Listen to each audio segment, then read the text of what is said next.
Hi guys! Good afternoon! Welcome back to my channel. So ayan, right now guys, kakalapag lang namin dito ngayon sa airport ng San Vicente guys, Palawan. So magpakasyon kami dito ng ilang araw guys. At ayan na nga, dito pa kami ngayon sa airport. Kakalabas lang namin guys kasi kakalapag lang ng aeroplano. So yung asawa ko as usual ayun, nagkontrata na naman ng tricycle guys. Ayan, para pagsakyan namin kasi hindi kami didiretso sa hotel kasi hinhabol namin yung magandang panahon, magandang araw. So kahit 3:30 na ngayon ng hapon is hindi muna kami didiretso sa hotel guys kasi ang ganda ng panahon. So pupunta kami sa mga ilang tourist spot muna dito guys kasi hahabulin namin yung ganda ng araw. So ayan, pinakausap niya yung tricycle kung sinong pwede doon na makahatid sa amin. So di ko alam kung saang tourist spot kami unang pupunta ngayon guys, pero ayun na nga, didiretso kami mula dito sa airport papunta doon. So ayan, let's go guys. Nakipag-negosasyon pa yung asawa ko. Sir, mauna yung imahang masakit tao. Mauna sir. Wala problema kay. Ang sa istorya diri kuya, Bisaya lang? Ha? Kuyanin sabo.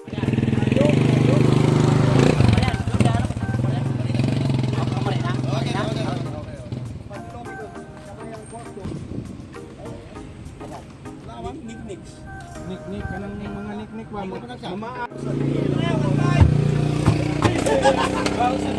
Ayan, so let's go guys. Tricycle lang kami guys. Merong van at saka pero mas gusto ng asawa ko ang tricycle. So we're taking this tricycle right now guys. So let's go. Samahan nyo kami guys sa pupunta namin ngayon. Magandang tourist spot dito sa San Vicente, Palawan guys, yung pupuntahan namin ngayon. So kuya, ano daw yung pupuntahan natin? Bato Ningning. Bato ni Ningning, layo dito? Layo sir, layo. Mga ilang minuto? Ay, ano? Isang oras siguro. Ha? 1 hour? Oh my God, malayo daw. So, ayan. Barton. Fort Baton o diri? Dito sir, dito sa taga dito siya sa San Vicente pero sa Fort Barton siya nagtatrabaho. Dadaan pa daw tayong marina, tapos iiwan yung bag. That's Tagalog, but bawal ang Tagalog. Marina sir, Marina. Marina. Okay, bye.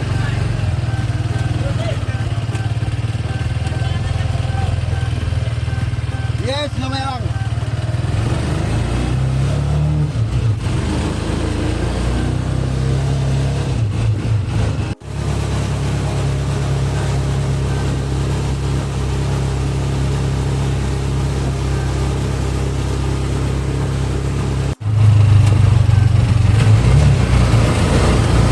Ayan guys, dito kami ngayon sa Long Beach, dito sa San Vicente. Tinatawag na Long Beach guys kasi ayan, tignan nyo, ang haba ng beach na yan, hanggang doon pa ito guys. So, tinatawag na Long Beach yan. At ang puti ng buhangin guys.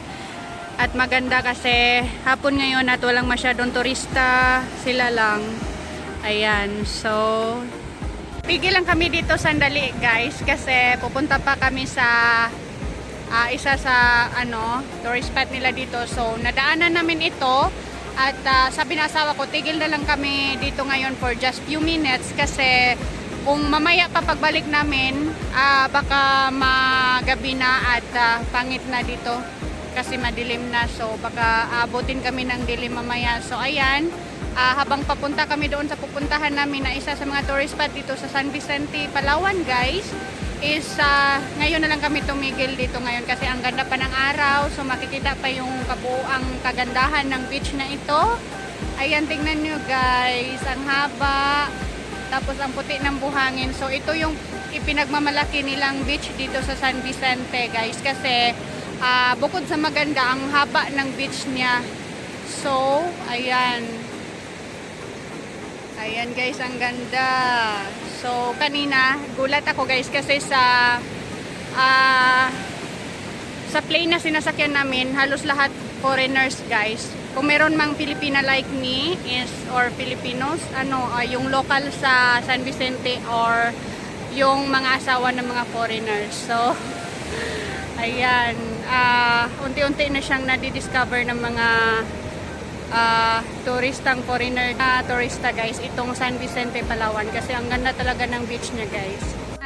Ayan guys, tignan nyo, ang ganda ng beach guys. Ayan, ang lapad, ang haba at ang puti ng buhangin guys. So hanggang dito pa talaga itong beach na ito guys. Ayan, so ayan, biglang nagbablurred. So ayan, hanggang dyan pa yung beach na yan. Ito yung bundok na yan guys. Ayan, so ayan, yan yung tricycle namin for today guys. Yan si kuya. Ayan, so hanggang doon pa guys. Ayan, so ang haba talaga ng beach na ito guys. So no wonder kung bakit unti-unti na itong nadidiscover ng mga foreigner na turista guys.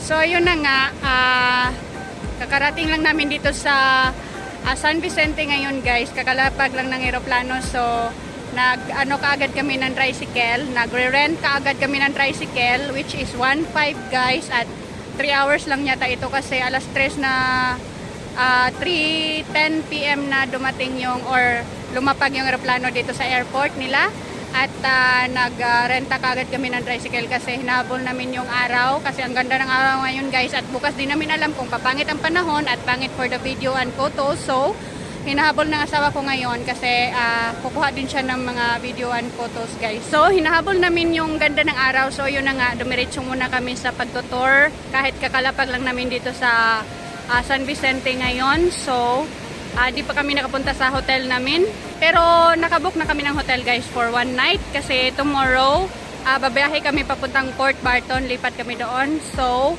ayan, nagre-rent ako ng tricycle guys for 1.5. At may additional pa yata ito later kapag marami yung stopover na tinitigilan namin kasi yung 1.5 is yung diretso lang yun doon sa pupunta namin, pero ngayon is tumigil kami dito. So I don't know kung mag-a-ask siya ng another additional fee, so di ko alam guys. So yun 1.5 yung hiningi niya. So we'll see later. So ayan guys, ang ganda ng view, pero okay lang kung hihingi siya ng dagdag yung tricycle guys kasi worth it naman ang view guys. Ang ganda, tingnan nyo guys.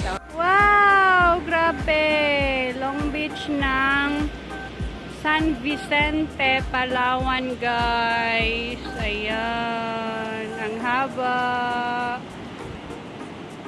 Ayan.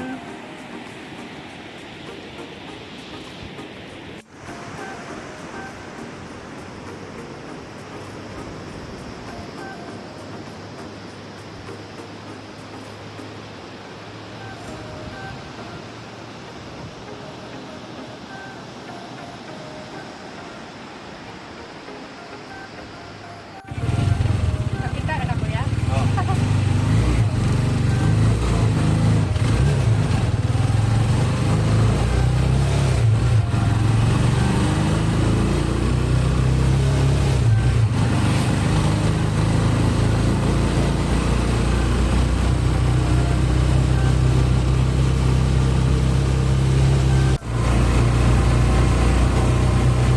Yan, so dito na kami guys.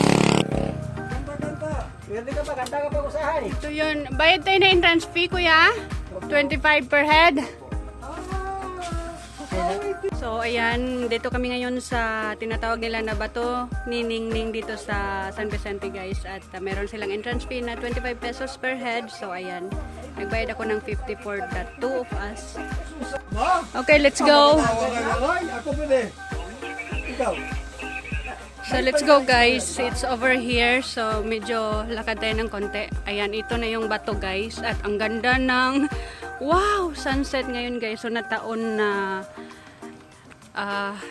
naabutan namin ng sunset na ito guys. At ayan, ito na yung Bato ni Ningning guys. Wow!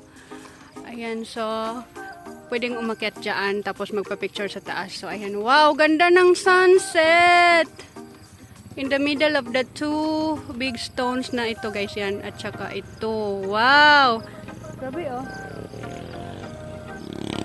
So, ayan, famous ito dito sa San Vicente guys, itong bato ni Ningning kasi dito makikita itong wow, tingnan nyo, ang napakagandang view na yan dito sa likod ng bato. At kung pupunta ka naman dito sa harap, ayan, ang napakagandang Long Beach nila na ipinagmamalaki nilang Long Beach na napakaganda dito sa San Vicente guys, ito yon, ang puti ng buhangin at ang haba niyan guys, papunta pa yan dito, ayan, dito sa baba. Yan, at asawa ko yan nagbi-video. Ayan, ganda ng sunset guys, ganda ng kulay. So, let's go over here. So, ito yung harap ng bato guys. So, ayan, ang beach guys, hanggang dito pa yon. Yan, hanggang doon, iikot pa doon. So, ang haba ng beach nila dito sa San Vicente. So, yun yung pinagmamalaki nila dito sa San Vicente guys. Itong beach na ito guys, tingnan nyo at again, ito yung view niya sa likod. Ayan, wow, bukid na siya guys. At parang ang relaxing tingnan, ang tahimik. Ayan, so yan yung bato ni Ningning guys. So, isa ito sa tourist attraction nila dito sa San Vicente, Palawan. Ang San Vicente, Palawan pala guys is hindi pa siya fully developed for tourists. I mean, medyo na ano na siya, unti-unti na siyang natutunton or nalalaman ng mga ibang turista, lalo na sa mga white people. So meron kasi kanina sa plane is karamihan is mga white people guys. So ayan, gulat ako, kala ko ilan na ang nakakaalam mo na dito sa San Vicente, pero ang dami na palang mga backpackers or mga mga white people na tourist na nakakaalam sa San Vicente, Palawan na ang ganda pala. So I think in the future or in the next few years is dami ng magpupunta dito ng mga turista guys. So baka in the next few years din is babalik kami dito na asawa ko. So right now, ayan, nakatingin ako sa napakagandang sunset nila dito guys. Grabe ang ganda. So yun guys, so palubog na siya yung sunset nila guys. Wow, grabe ang ganda. At sa baba meron silang kubo na pwedeng tambayan guys. I think kung magpahinga ba yon or titingin-tingin muna sa napakagandang view na ito. So tambay dyan, kakain-kain kung merong pagkain na dala. Wow!